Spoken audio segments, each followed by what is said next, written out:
Zaburi 10:19 olunyiriro lwe 11 lugamba nti nterese ekigambo kyo mu mutima gwange nemo okwonoona mu maaso go. Bwe tugenda mu Zaburi 10:19 eno yennyini olunyiriri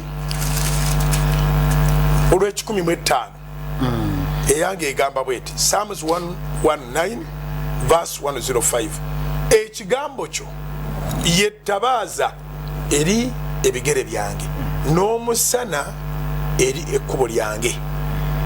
Eyi egambye etya? 1:5 Psalms egamba nti your word is a lamp to my feet and a light to my path.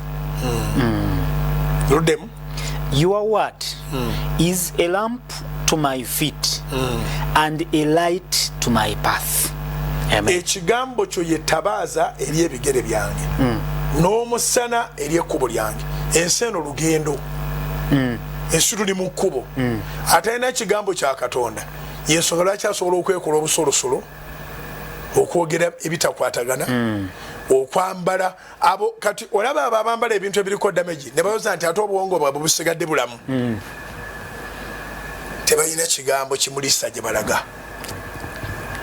Download the Salt Media app from the Google Play Store and the Apple App Store.